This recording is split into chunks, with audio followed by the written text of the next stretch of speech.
Tanto en esta hora de escuela dominical como en el culto de la próxima hora, vamos a estudiar lo que tristemente se ha convertido en un tema muy controversial, el cuarto mandamiento o el día del Señor.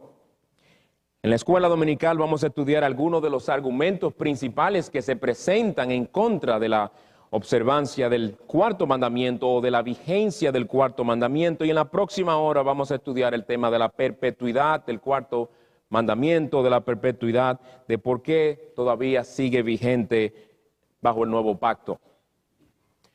¿Por qué, pregunto, por qué desde hace unos 50 años la iglesia cristiana ha ido disminuyendo en su concepto del cuarto mandamiento y su aprecio por el mismo? Sí, chocante, principalmente desde hace 50 años.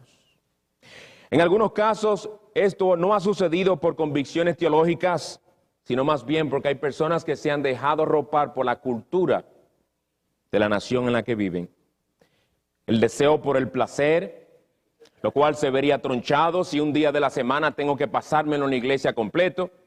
El deseo de descanso personal, los deportes que muchas veces los programan para el primer día de la semana y en algunos casos el amor a las riquezas, un día más para poder trabajar, un día más que me lo pagan doble en el trabajo y poder yo tener más y más dinero. Pero hay otros que para poder justificar lo que en vez de un día completo, lo único que hay que hacer es dedicarle al Señor unas cuantas horas para luego en mi libertad cristiana entregarme a hacer lo que yo pienso que puedo hacer el domingo, han tenido que presentar varios argumentos basados en la Biblia, argumentos exegéticos para defender su postura. Todo verdadero cristiano que tome en serio la palabra de Dios sabe que para poder decir que uno de los mandamientos del Decálogo no tiene vigencia para el cristiano bajo el Nuevo Testamento, tiene que estar bien seguro de lo que está diciendo. Tiene que ser valiente y tiene que poder probar por las Escrituras tal aseveración tan fuerte. Porque para poder decir solamente hay 9 en vez de 10, hay que tener agallas. Por favor, sus celulares, si lo pueden apagar o poner en silencio, gracias. La pregunta es, ¿son sus argumentos realmente fieles a las Escrituras? Es la pregunta que queremos hacer. En esta mañana vamos a ver algunos, no todos, pero algunos de los argumentos principales. No vamos a tener tiempo para profundizar en cada uno de ellos, como se van a dar cuenta, pero hay materiales y libros que pueden comprar y si quieren seguir abundando sobre este tema. Ahora, antes de empezar con el primer argumento, sí debo reconocer y decir lo siguiente. Hay creyentes que procuran observar el día del Señor de forma legalista. Eso siempre ha sido. ¿No tuvo el Señor que bregar y refutar muchísimo a los fariseos? Bueno, todavía hay personas que actúan con un fariseísmo radical a la hora de imponer y prohibir cosas en cuanto al día del Señor y se la pasan haciendo listas de cosas que no se deben hacer y hacen del día del Señor una tremenda carga en vez de un deleite como el Señor quiere que sea, según Isaías 58, 13 y 14. Lo reconocemos. Ese es un extremo en el que no queremos vernos, del que debemos cuidarnos con mucha diligencia. Pero sin embargo veamos los argumentos que muchos presentan a la hora de decir que el cuarto mandamiento no está vigente ya. Primer argumento. El cuarto mandamiento es el único mandamiento que no se menciona en el Nuevo Testamento. El cuarto mandamiento, no sé si lo han oído ese argumento, el cuarto mandamiento es el único mandamiento que no se menciona en el Nuevo Testamento. Por lo tanto, el cristiano no tiene la obligación de guardar un día para el Señor. Si yo iría a la iglesia el domingo está bien, pero guardar el día, dedicarlo al Señor como una obligación, como un mandato del Señor, no, eso no es así. Porque si fuera así, apareciera clara y directamente en las Escrituras del Nuevo Testamento, acuérdate del día del Señor para santificarlo, pero como no aparece, no es vigente. Este argumento se usa mucho, aunque en realidad es uno de los argumentos más débiles. Y lo es porque en realidad no tiene nada de verdad. ¿Cómo? Escucha y tú verás.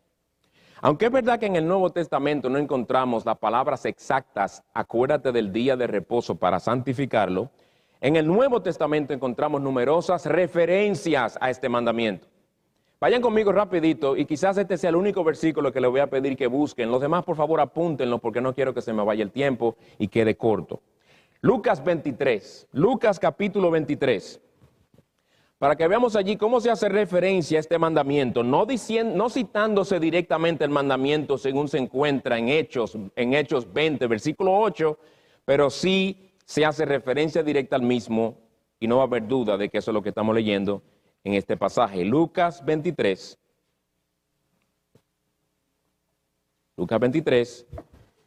Luego de que el Señor ya ha muerto, este es el primer día de la semana, se nos habla de las mujeres y lo que estaban haciendo. Dice, cuando regresaron, versículo 56, y cuando regresaron prepararon especias aromáticas y perfumes, y en el día de reposo descansaron, perdón, se está refiriendo al sábado, y en el día de reposo descansaron según el mandamiento. ¿Es esto o no una referencia al cuarto mandamiento? Lo es.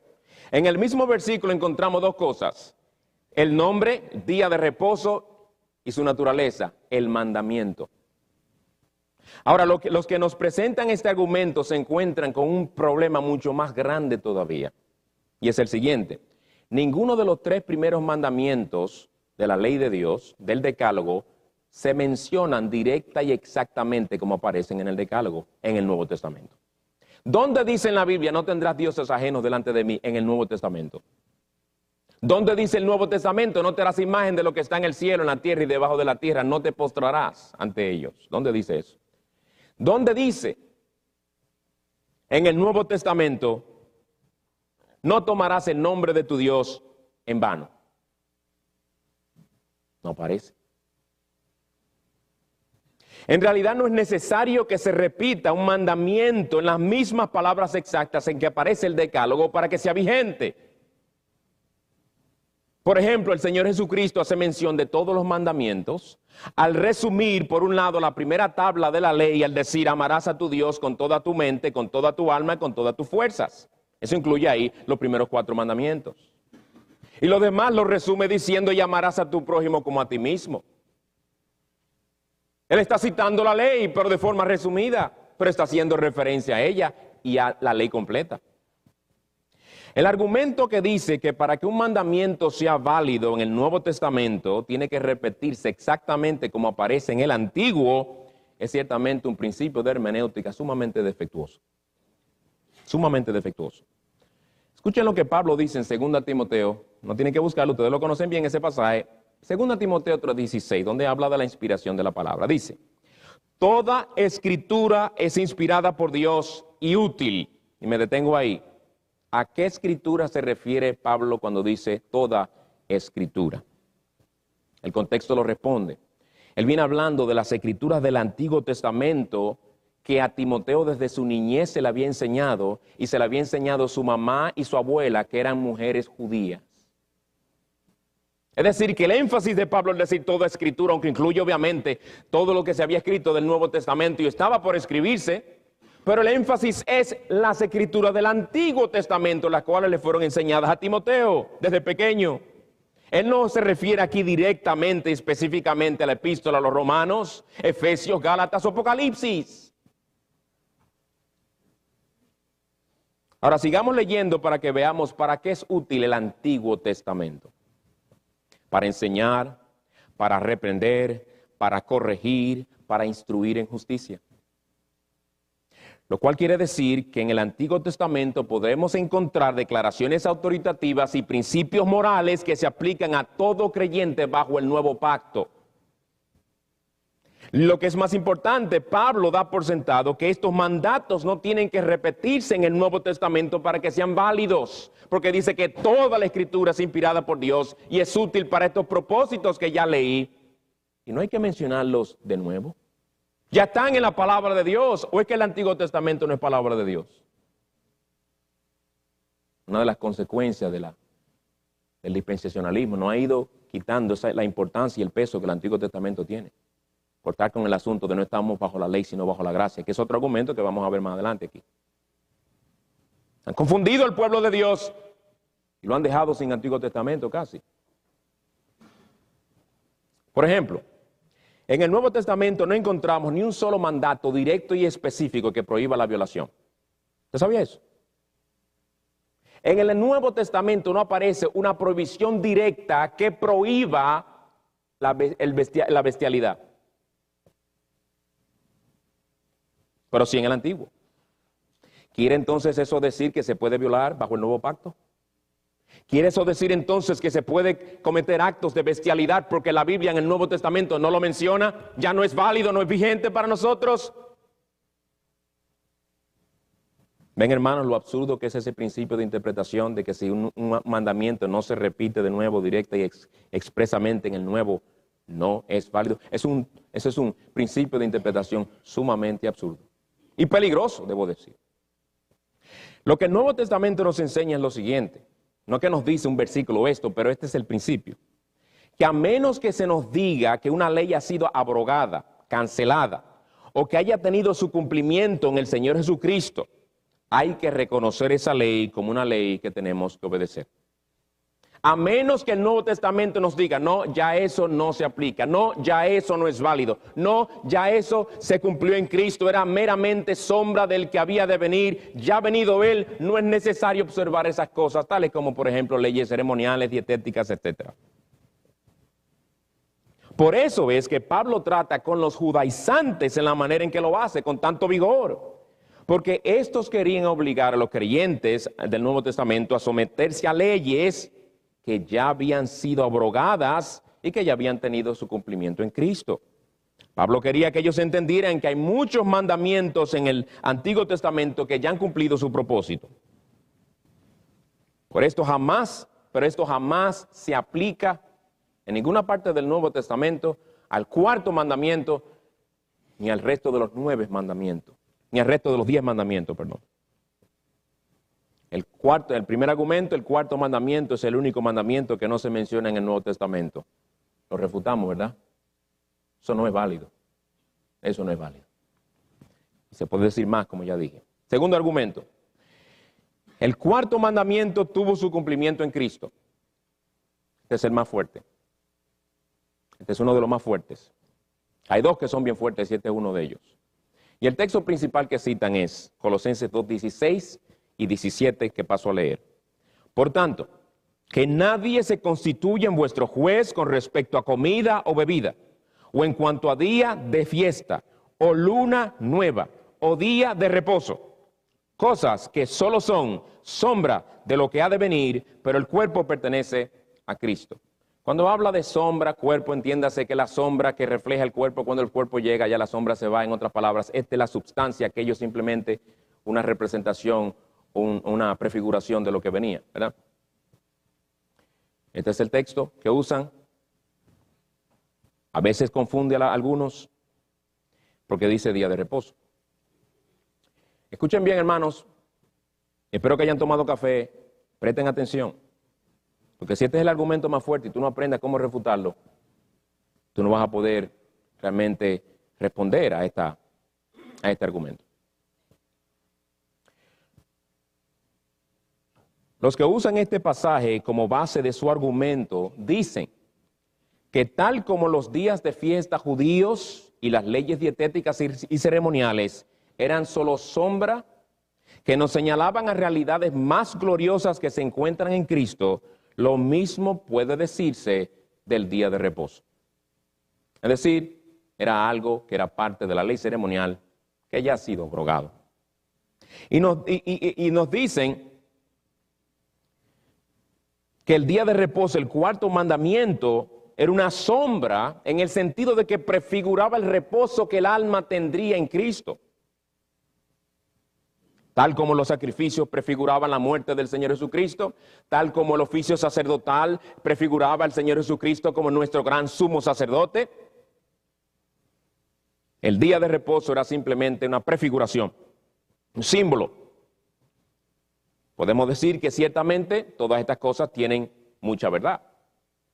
Mucha verdad. Todas estas cosas prefiguraban algo infinitamente más glorioso que solo podemos hallar en Cristo, definitivamente. Y sí, se puede decir que el día de reposo nos señala a Cristo y el descanso espiritual que Él nos da, y que el día de reposo prefigura también el cielo, donde descansaremos de todas nuestras obras en este mundo para deleitarnos por siempre en la gloriosa presencia de nuestro Dios. Se puede decir eso también. Ahora, usar este texto para decir que el cuarto mandamiento ya no está vigente y que por lo tanto no tenemos la obligación de obedecerlo es otro asunto. Y por varias razones. La primera, por un principio de interpretación bíblica muy importante que dice lo siguiente, y ustedes lo conocen, que para interpretar correctamente un texto no solo debemos tomar en cuenta su contexto inmediato, sino todo lo que el resto de la Escritura dice también. Para interpretar correctamente un texto bíblico, no solamente debemos ver en qué contexto se encuentra, sino qué nos enseña el resto de las Escrituras. ¿Parece este único texto contradecir lo que el resto de las Escrituras nos enseñan? Porque la palabra de Dios no se contradice. ¿Será que yo lo estoy interpretando mal porque hay algo que quizás no estoy viendo, no estoy entendiendo? Porque el resto de las Escrituras me enseña otra cosa. Hermano, no es este el principio que nosotros aplicamos, aún sin conocerlo directamente. Este es el mismo principio que nosotros aplicamos cuando viene alguien y nos cita Hechos 2:38 y nos dice que para ser salvo no solamente hay que arrepentirse, sino que también hay que bautizarse.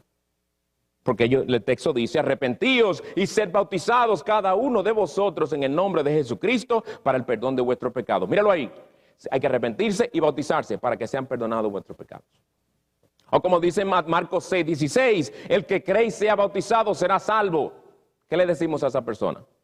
Es que tú no solamente puedes considerar el texto en sí. Hay otros pasajes más que nos hablan más claramente sobre lo que es, como los requisitos para no ser salvo y lo que es el bautismo, para la luz de todos ellos entender lo que ahí se nos está diciendo. Uno los lleva al resto de las Escrituras. Uno no solamente se queda con ese texto. Ese mismo principio debemos aplicarlo también al texto de Colosenses 2:16 y 17. Tenemos que interpretarlo a la luz del resto de las Escrituras, tanto del Antiguo como del Nuevo Testamento.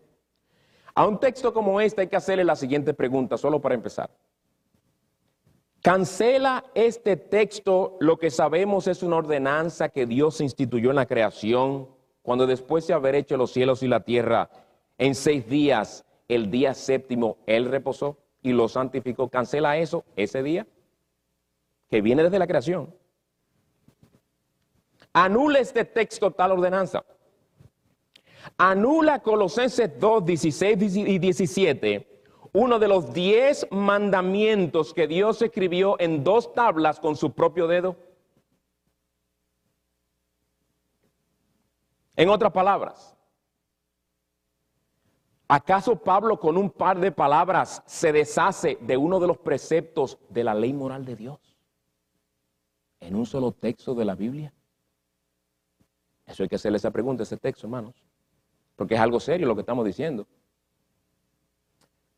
Una de las cosas claras en las Escrituras es que cuando se anula una ley, dime tú, si tú que tienes tiempo leyendo la Escritura, si tú no te has dado cuenta de esto. Cuando en las Escrituras, específicamente en el Nuevo Testamento, cuando se anula una ley, se nos da a entender claramente. Por ejemplo, cuando se anulan las leyes ceremoniales, se nos dan varios detalles sobre ellas y el propósito que cumplían y cómo ya tuvieron su cumplimiento en Cristo. Especialmente le hace la epístola a los Hebreos y se va a dar cuenta que es así. Una y otra vez. Pedro todavía no había aceptado y entendido bien el hecho de que las leyes dietéticas habían sido ya abrogadas, y el Señor tiene que darle una visión a Pedro para enseñárselo y convencerlo. Y lo dejó claramente establecido ante todos nosotros, que ya esas leyes no se aplican. Primero a los Corintios podemos leerlo también y ver lo mismo allí también sobre la libertad cristiana, que no tenemos que someternos a esas cosas. Y la manera en que Pablo tiene que refutar a los judaizantes que estaban tratando de someter a los creyentes del Nuevo Testamento a tales cosas, ya fueron abrogadas. Cuando se cancela la circuncisión, se reúnen el concilio de los apóstoles y los ancianos para aclarar las cosas y hasta escriben una carta para todas las iglesias, para que entendieran que ya no es necesario circuncidarse. Sin embargo, los que usan Colosenses 2:16 básicamente dicen que con esta sola mención que Pablo hace del día de reposo, él le arranca uno de los mandamientos al decálogo. Eso es una declaración, una aseveración bien fuerte. Que Pablo le arrancó uno de los mandamientos al decálogo con simplemente mencionar día de reposo en Colosenses 2:16. Tú sabes que eso no puede ser así, entonces ese texto no lo estamos interpretando bien. Porque si se fuera a anular uno de los 10 mandamientos, ¿tú no crees que el Señor nos lo hubiera dicho, como nos dijo de la circuncisión, las leyes dietéticas y las leyes ceremoniales también? ¿O acaso las leyes ceremoniales tienen más peso que la ley moral de Dios? En realidad es esto lo que Pablo hace en este texto. Quiere decir Pablo que la necesidad que tiene el hombre de reposar de sus labores es una mera sombra. Nos enseña el apóstol que Dios ya no exige un día especial para que su pueblo le adore, porque tal cosa era meramente algo simbólico. ¿Desde cuándo la adoración a Dios y el día de adorarle ha sido simbólico? Quiere decir él, es decir, Pablo, que el Señor se declaró a sí mismo Señor del día de reposo para luego abrogarlo con su muerte. Nos dice Pablo que aunque Cristo dijo que el día de reposo se hizo para el hombre, no para los judíos, dice para el hombre, porque viene desde la creación. Aunque el Señor Jesucristo dice que el día de reposo se hizo para el hombre, Pablo en Colosenses 2:16 nos dice, ya eso no es para el hombre. Eso era sombra. Entonces lo que debemos preguntarnos es lo siguiente. Enseña el resto de las escrituras que el cuarto mandamiento ha sido abrogado ya, que no se aplica, no tiene validez.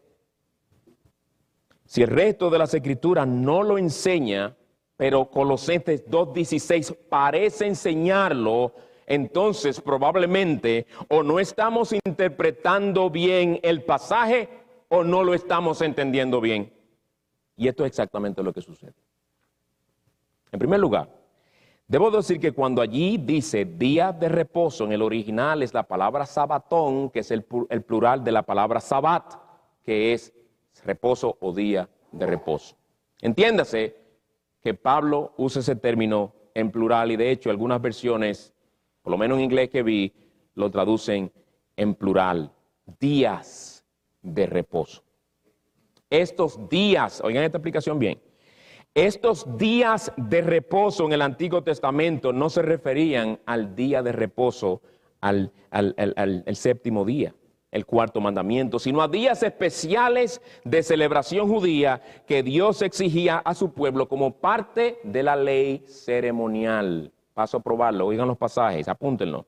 Levítico 23:24 dice, en el séptimo mes, el primer día del mes, fuera el día en que cayera, pues eso puede caer en cualquier día de la semana.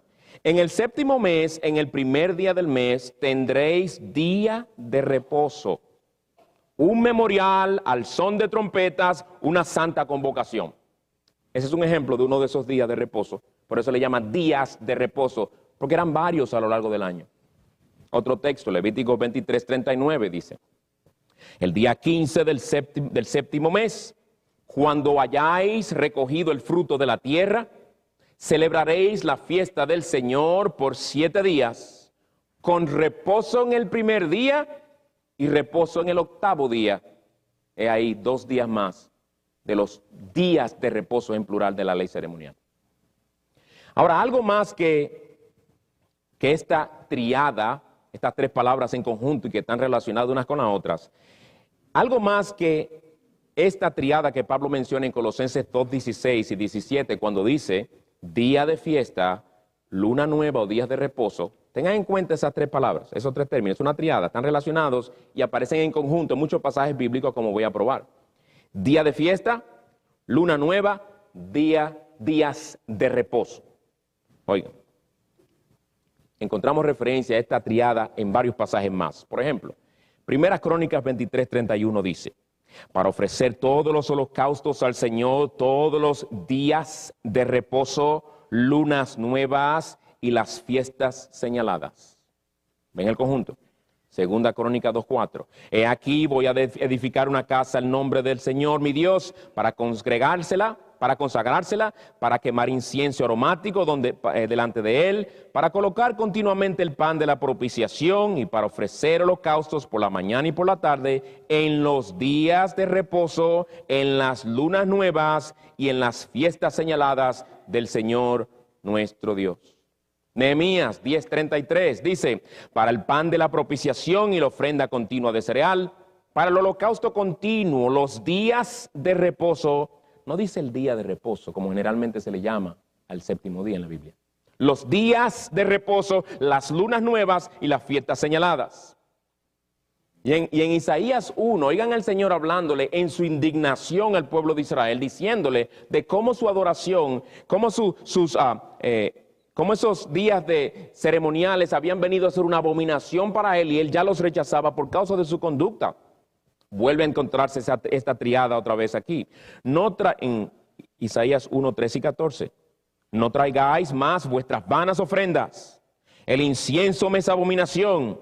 La luna nueva y día de reposo, no dice él, dice día de reposo. La luna nueva y día de reposo, el convocar asambleas, no tolero iniquidad y asamblea solemne, dice el Señor. ¿Cuándo en las Escrituras hemos visto el Señor que le dice a su pueblo, ustedes están actuando impíamente, dejen de santificar mi día, yo no quiero más que ustedes santifiquen mi día? En ninguna parte. Pero sí habla de esta luna nueva y día de reposo, combina por lo menos dos de la triada que hemos estado viendo, y dice más adelante, él menciona la otra, vuestras lunas nuevas y vuestras fiestas señaladas las aborrece mi alma, se han vuelto para una carga para mí, estoy cansado de soportarlas. Pues al igual que las lunas nuevas y fiestas solemnes, estos días especiales de reposo, que menciona todos estos pasajes y otros más, en conjunto generalmente, estos días de reposo formaban parte de las leyes ceremoniales que ciertamente fueron abrogadas. Con razón Pablo lo menciona en Colosenses 2 de esa manera, porque sí fueron abrogadas. Fueron abrogadas. Por eso dice Pablo, que nadie se constituya en vuestro juez con respecto a comida o bebida, leyes dietéticas, en cuanto a día de fiesta, luna nueva, día de reposo, días de reposo, leyes ceremoniales, cosas que solo son sombra de lo que ha de venir. Pablo lo que dice aquí básicamente, hermanos, es que en Cristo todas estas leyes ceremoniales, incluidos los días especiales llamados días de reposo, han sido abrogadas. El decir que Pablo aquí se refiere al cuarto mandamiento, es decir que Pablo iguala un mandamiento de la ley moral de Dios con mandamientos de la ley ceremonial y dietética. Y jamás en la Escritura tales cosas se han puesto al mismo nivel. En este contexto lo que Pablo procura hacer es combatir a aquellos que querían imponer la ley ceremonial a los creyentes. Nunca hemos visto a ninguno de los apóstoles diciendo, no le imponga eso que es de la ley, eso es parte de la ley moral de Dios, no se lo imponga a los cristianos. Nunca los hemos encontrado ni lo vamos a encontrar. Y en cuanto a estas cosas, Pablo les dice que no permitirán que nadie les juzgara o les condenara por no quererse someter a leyes dietéticas y ceremoniales. Con respecto a días festivos del calendario judío, no, eso no. No el cuarto mandamiento. Ese es el segundo argumento, uno de los más fuertes. Tercer argumento, a ver cómo va el tiempo. Tercer argumento, yo estoy seguro que por lo menos los que tienen cierto tiempo como creyentes han oído este argumento.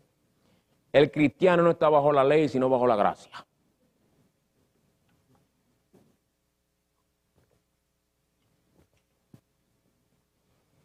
Este argumento parece fuerte, y parece fuerte porque esa palabra que acabo de decir como parte del argumento se encuentra en Romanos 6:14, donde dice explícitamente, pues no estáis bajo la ley, sino bajo la gracia. La pregunta no es si lo dice, la pregunta es qué es lo que dice. De hecho, este es el texto favorito de los antinomianistas, los cuales enseñan que el cristiano está exento de la ley de Dios, porque no estamos bajo la ley, sino bajo la gracia. estos y otros usan este versículo como un escudo contra todo aquel que le diga que tenemos la obligación de santificar el día del Señor. Ellos dicen, no me digas lo que debo o no debo de hacer el día del Señor, porque yo no estoy bajo la ley, sino bajo la gracia. A todo el que presente este texto para negar nuestra obligación de guardar el cuarto mandamiento, se va a encontrar también en un problema. Si cuando Pablo dice que no estamos bajo la ley, significa que no tenemos la obligación de guardar el cuarto mandamiento, entonces lo mismo se puede decir sobre el resto de los mandamientos de la ley moral de Dios. Porque él dice la ley en general. Entonces quiere decir Pablo aquí que si ya que estamos bajo la gracia, los cristianos podemos tener otros dioses, que los cristianos podemos hacernos imágenes, que los cristianos podemos tomar el nombre de Dios en vano, deshonrar a nuestros padres, mentir, adulterar, robar y codiciar. No estamos bajo la ley. Se puede usar el mismo argumento, ¿verdad que sí? Es un argumento defectuoso. No es fiel a los principios de interpretación bíblica. No es fiel a las Escrituras. Claro que no es lo que Pablo quiere decir aquí. Entonces, ¿qué es lo que Pablo dice en este pasaje tan mal interpretado? Vayamos al contexto. Si leemos a partir del versículo 12, nos daremos cuenta de qué viene hablando Pablo. Por tanto, no reine el pecado en vuestro cuerpo mortal, para que no obedezcáis sus lujurias, ni presentéis los miembros de vuestro cuerpo al pecado como instrumentos de iniquidad, sino presentaos vosotros mismos a Dios como vivos entre los muertos, y vuestros miembros a Dios como instrumentos de justicia. Está hablando del pecado, la lucha con el pecado, la presencia del pecado remanente en el creyente y todo eso, ¿eh? Es el contexto. Porque el pecado no tendrá dominio sobre vosotros, pues no estáis bajo la ley, sino bajo la gracia. Entonces, ¿qué? ¿Pecaremos porque no estamos bajo la ley, sino bajo la gracia? Pablo anticipó esa objeción, o ese argumento. ¿Pecaremos porque no estamos bajo la ley, sino bajo la gracia? ¿Y cómo se define el pecado? Como la violación de la ley de Dios. En otra palabra, Pablo está preguntando, entonces no vamos a obedecer los 10 mandamientos porque estamos bajo la gracia. ¿Cuál es la respuesta inspirada? De ningún modo. Con lo cual dice, obedece el cuarto mandamiento también. De ningún modo. ¿No sabéis que cuando os presentáis a alguno como esclavo para obedecerle, sois esclavos de aquel a quien obedecéis, ya sea del pecado para muerte o de la obediencia para justicia? Hermanos, y cuando uno sigue leyendo el capítulo 7, donde Pablo habla de su propia experiencia con el pecado remanente, uno se da cuenta de que Pablo lo que dice es que la ley no tiene el poder para convertir a un pecador, que la ley no puede salvar a nadie, pero lo que sí hace la ley es mostrarle al pecador su pecado, convencerle de su pecado y dirigirle a Cristo como al único que puede salvarle de su pecado y de la condenación que la ley impone sobre él por causa de su pecado. Pero que solo la gracia de Dios puede subyugar el pecado, el poder del pecado en el corazón y librarnos de su dominio, como Pablo dice en las palabras que anteceden a la parte del texto que a la gente le gusta citar. El texto no solamente dice, pues no estáis bajo la gracia, no estáis bajo la ley, sino bajo la gracia. Cuando dice pues, es porque está explicando algo. ¿Cuál es el versículo completo? Oigan. Porque el pecado no tendrá dominio sobre vosotros, pues no estáis bajo la ley, la cual no tiene el poder para subyugar el pecado en vosotros, sino bajo la gracia, que sí os da el poder para subyugar el pecado. Ese es el contexto, hermanos. Muy mal interpretado, muy mal usado ese texto. La próxima vez que alguien venga con ese texto, léeme el versículo completo. ¿Qué dice el versículo? Ya no tenéis que obedecer el cuarto mandamiento, pues no estáis bajo la ley, sino bajo la gracia. Eso es lo que dice. Eso no es lo que dice. Porque el pecado no tendrá dominio sobre vosotros, pues no estáis bajo la ley, sino bajo la gracia. El hecho de que la ley no puede salvarnos no quiere decir que debemos ignorarla. Por eso el mismo Pablo en el capítulo 7, versículo 12, poco después de decirnos lo que nos dice aquí, dice, así que la ley es santa y el mandamiento es santo, justo y bueno. Oigan bien, él no está descartando ninguna ley, él no está descartando ninguno de los mandamientos, está hablando bien de los mandamientos, está poniéndolos en alto. El mandamiento es santo, justo y bueno. Y él dice más adelante, porque en el hombre interior me deleito en la ley de Dios. ¿Y por qué Pablo tenía esa lucha en su corazón de que el pecado, la ley del pecado salía y lo que no quería hacer lo hacía? Porque en su corazón él quería hacer la ley de Dios. En su corazón él quería obedecer la palabra de Dios, incluido entre esos mandamientos el cuarto: acuérdate del día de reposo para santificarlo. En el caso del nuevo pacto, acuérdate del día del Señor. No para tú usarlo como tú quieras, el texto dice para santificarlo. Pues en Romanos 6:14, Pablo de ninguna manera quiere decir que porque estamos bajo la gracia de Cristo, no tenemos la obligación de obedecer los 10 mandamientos. Argumento refutado. Cuarto argumento: Jesús mismo violó el día de reposo. Oigan eso. Y yo sé que esos argumentos no salen del vacío, ellos tienen textos que citar. La pregunta es, como dije anteriormente, ¿realmente ese texto dice eso? Con esto están diciendo ellos que el Señor Jesucristo en sí, al violar el día de reposo, según ellos, mostró indirectamente que nosotros tampoco debemos darle tanta importancia al día de reposo. Que nosotros no debemos darle el peso que se le daba antes en el Antiguo Testamento, el día de reposo, porque mira cómo él, de manera tan casual, lo trató. Juan 5, 16 al 18 dice, de ahí sacan ese argumento. A causa de esto, los judíos perseguían a Jesús porque hacía estas cosas en día de reposo. El Señor acaba de sanar a un hombre en día de reposo, y los fariseos persiguiendo al Señor porque decían, oh, mira lo que hizo en día de reposo. Y oigan lo que el Señor le respondió. Pero él le respondió, hasta ahora mi padre trabaja y yo trabajo, y yo también trabajo. Entonces, por esta causa, los judíos aún más procuraban matarle, porque no solo violaba el día de reposo, sino que también llamaba a Dios su Padre, haciéndose igual a Dios. Antes de pasar a explicar, hermano, que voy a dejar que el mismo Señor sea el que explique lo que él quiso decir, pero antes de pasar a eso, fíjense algo. ¿Cómo se toman textos a veces y se malinterpretan? Aquí dice que ellos querían matar al Señor porque no solo violaba el día de reposo, señores, en la opinión de ellos, él violaba el día de reposo.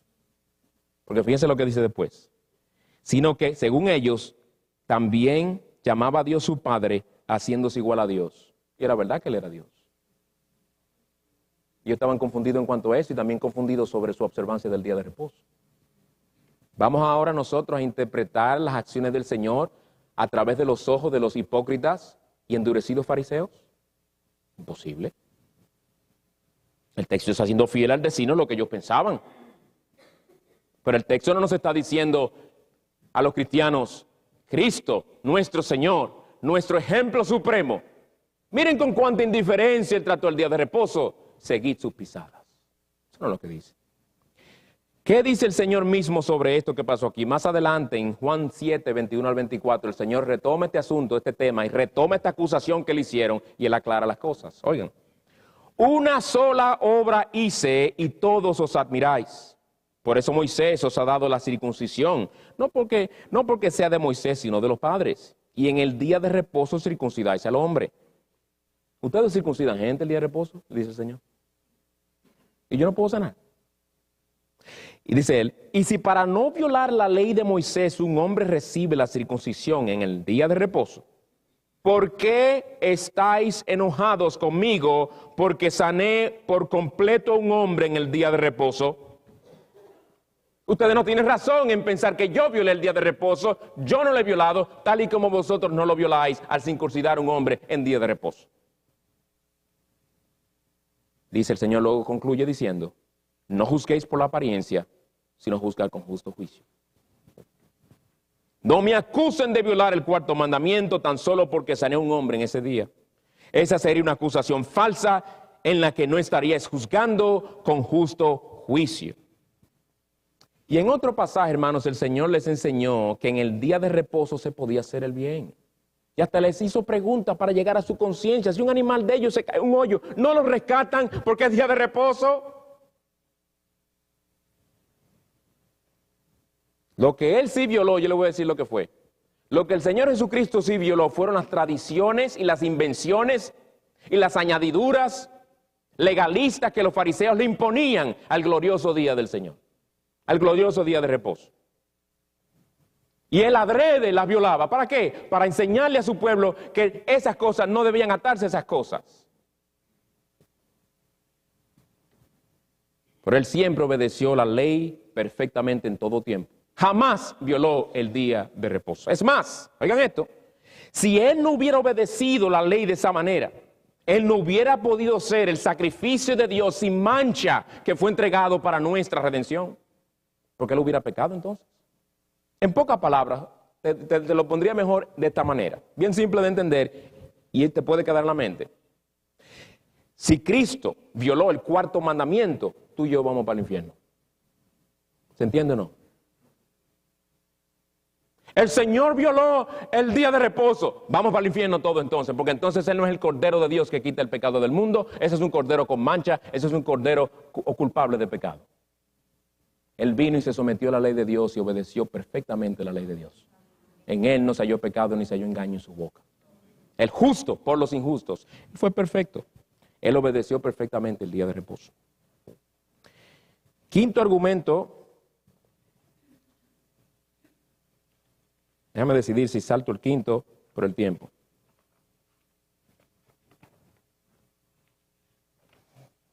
Vamos a pasar por el quinto rapidito. Quinto argumento.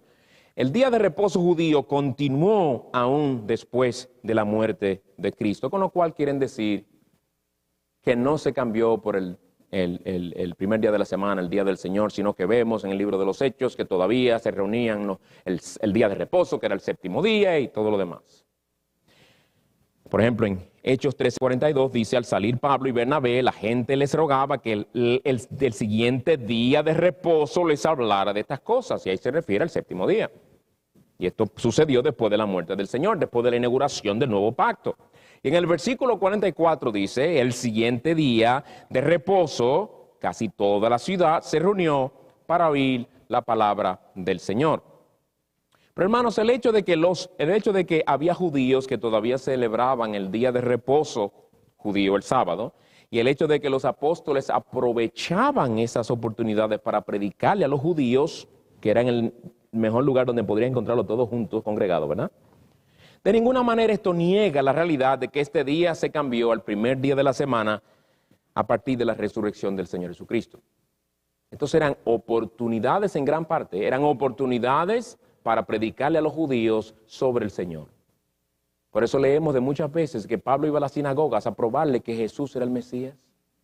¿Y dónde lo iba a encontrar? ¿Un domingo reunido a los judíos? No, lo iba a encontrar el día séptimo reunidos. No porque él guardara el día séptimo, sino porque iba allí a enseñarles. Ahora, además, también debemos decir que las implicaciones de los cambios que trajo la conmemoración del nuevo pacto no fueron adaptados gradualmente por la Iglesia Apostólica también. Por eso es que vemos a los apóstoles yéndose a la sinagoga con otros judíos y yendo al templo también. Vemos a Pedro que aún después de la ascensión del Señor procura abstenerse de ciertas comidas y el Señor tiene que revelársele y decirle que no, que coma todo, porque el Señor ha declarado limpio todo y que Él no declara inmundo lo que el Señor ha declarado limpio. Pero no hay duda de que los apóstoles y los creyentes empezaron a reunirse el primer día de la semana como el día de la adoración que vino a suplantar el último día de la semana. Y estaremos mencionando algunas de estas cosas más adelante en la próxima hora. Y ya para el tiempo en el que se escribe el Apocalipsis, que se cree, algunos creen que fue por el 70, pero la mayoría creen que fue por el 95 después de Cristo. Ya cuando se escribe el Apocalipsis, ya Juan, sin ninguna necesidad de explicar lo que él quiere decir, habla, estaba en el Espíritu en el día del Señor. No tuvo que explicar qué quiere decir con eso. Era obvio para los creyentes de ese entonces. Sexto y último argumento, para el cristiano no existe distinción de días. Y este es el otro argumento fuerte. Dije que habían dos fuertes. Puede que haya más que no tengan en cuenta ahora, pero este y el de Colosenses 2, 16 y 17 son de los más fuertes. Dice el texto de Romanos 14. Va del 1 al 6. Dice, viendo el tiempo, voy a ir específicamente al pasaje donde tienen que ver con los días para para corremos el tiempo, el que quiera leerlo después completo lo puede leer. Romanos 14, del 1 al 6, dice Pablo allí, luego de hablar de que algunos comen una comida, otros comen otra cosa, es decir, tienen libertad para hacerlo.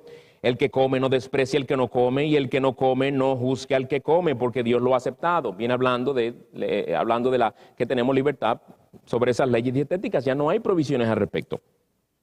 Y dice, dice más adelante, uno juzga que un día es superior a otro juzga iguales todos los días. Cada cual esté plenamente convencido según su propio sentir.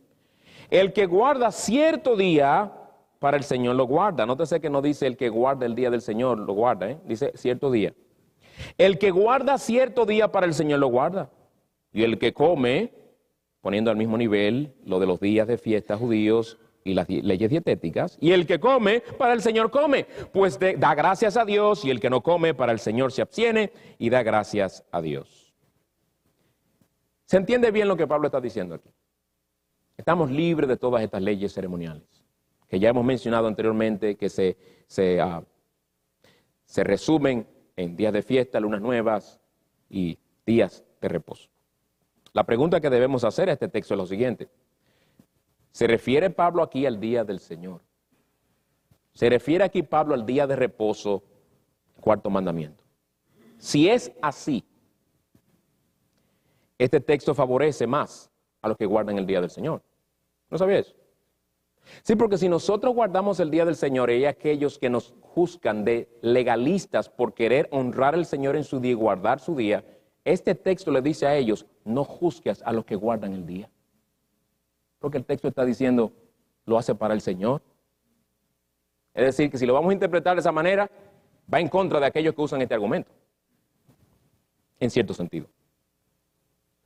Sin embargo, nosotros no creemos que Pablo aquí habla del día del Señor. ¿Cómo lo sabemos? Bueno, miremos el contexto. Aquí Pablo está hablando sobre cuál debe ser nuestra actitud con relación a asuntos en cuanto a los cuales tenemos libertad en Cristo.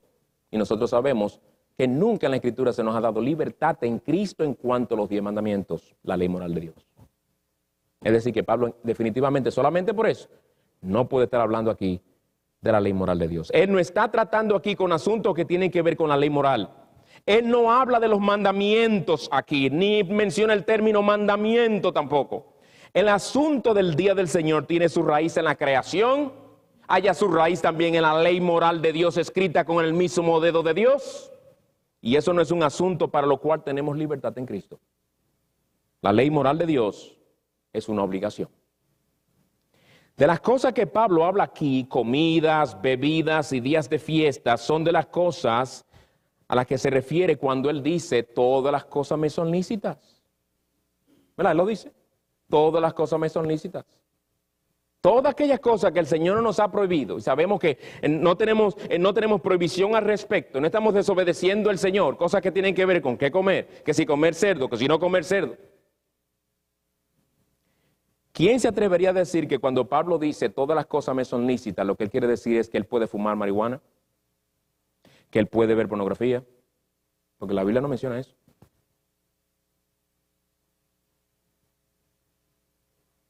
Si vamos a malinterpretar texto, podemos agarrar mucho texto y malinterpretarlos y aplicarlo a lo que queramos.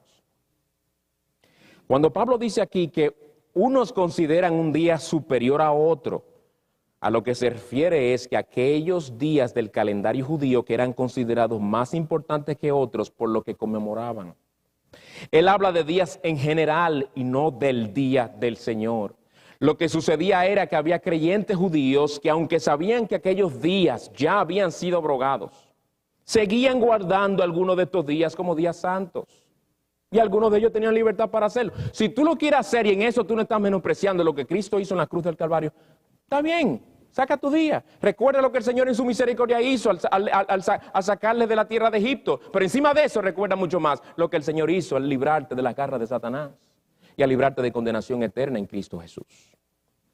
La contienda entre los judíos creyentes y los de trasfondo griego siempre había sido ahora mucho con respecto a días ceremoniales y cosas que ellos, los judíos, pensaban que también los hermanos griegos tenían que guardar. Si pensamos que Pablo se refiere al día del Señor como algo en cuanto a lo cual tenemos libertad, entonces tenemos que decir que Juan el apóstol estuvo mal al llamar el domingo el día del Señor, porque al ponerle tal nombre es obvio que estamos obligados a dedicárselo a su dueño. ¿Y quién es su dueño? Su nombre lo dice, el día del Señor. Si tú tienes un carro y tú te llamas Pedro, ese es el carro de don Pedro. Ese es el carro de don Pedro.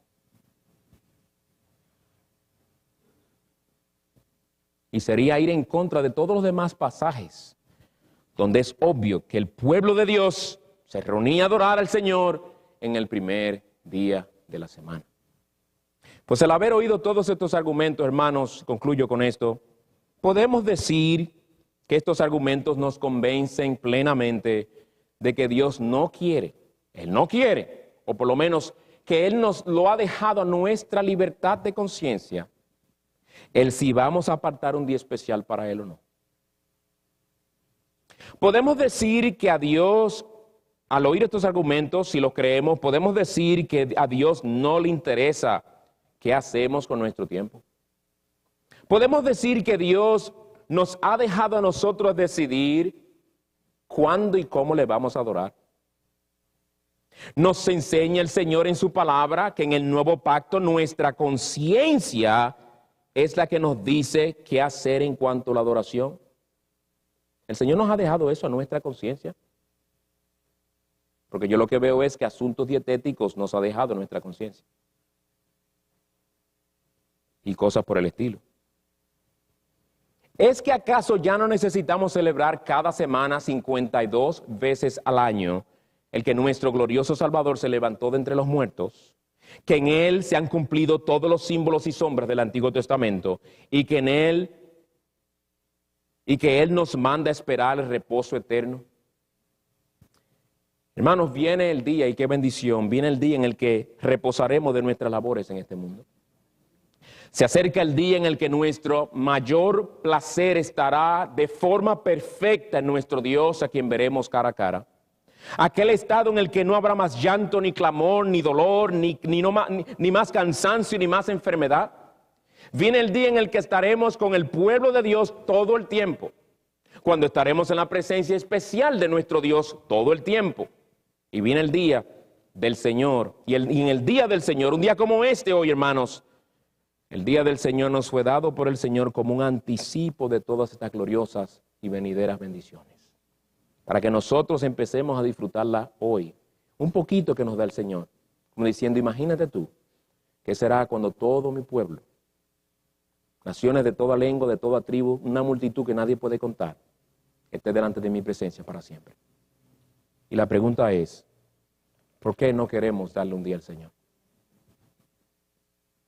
Como quizá mencione en la próxima hora. Si no se nos diera un día especial, si no se nos mandara a un día especial en la semana a dedicárselo al Señor, no lo deberíamos inventar. Deberíamos haberlo inventado entonces nosotros. Porque ¿cómo no dedicarle un día al Señor? ¿Por qué dedicarle parte del día? Porque nosotros hacemos lo que legislan y determinan cómo dedicarle. Yo le dedico como yo quiera el Señor su día. Hermanos, es triste el hecho de que hay personas que se entregan a formular argumentos y mucho más. Cada vez que pasa el tiempo los vemos más ferozmente usando argumentos para decirle al pueblo de Dios, el Señor no quiere ningún tiempo especial. Todos los días son del Señor. Yo quisiera seguir una de esas personas que dicen eso y pasarme 7 días con ellos al lado de ellos sin darse cuenta. Yo quiero saber si en verdad son del Señor esos 7 días. Yo quisiera saber si en verdad son del Señor los días y las horas que se paran frente a Facebook, pasando una cosa tras otra, perdiendo tiempo, donde pasan a veces sin comunión con el Señor durante la semana, donde pasan sin leer las Escrituras durante la semana, que tú me dices que son del Señor todos los días. Tú sabes que por todos los quehaceres y presiones y estrés y diferentes situaciones que se presentan en la semana, tú jamás vas a tener la tranquilidad, el sosiego, la oportunidad de adorar a Dios y de tener comunión con Él como un día completo que Él te da a ti. Y me da a mí. Y se lo queremos quitar. El Señor nunca dejará que tú le quites lo que Él ha dicho que Él quiere de su pueblo.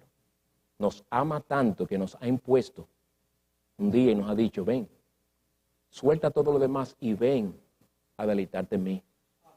Y yo haré que tú te deleites en mí. Y yo te bendeciré en gran manera. Vamos a orar. Padre, te damos gracias por tu palabra. Gracias por no dejarnos ciegas. Ayúdanos a entender tu palabra y a no dejarnos confundir por argumentos que parecen bíblicos. Ayúdanos a conocer bien nuestra Biblia. Ayúdanos a defender tu palabra con ahínco, con fervor y con celo, buscando tu gloria. Procurando, oh Señor, que el hombre no te quite lo que te pertenece a ti. Tú no necesitas que te defendamos. Tú no necesitas que argumentemos en contra de aquellos que presentan estos argumentos, porque tu palabra está fija en los cielos para siempre y queda en reposo para el pueblo de Dios. Te pedimos tu bendición en la próxima hora también. Ayúdanos a deleitarnos en ti. Gracias por tu glorioso día. Te lo pedimos en aquel que resucitó de entre los muertos este día para nuestra justificación. Amén.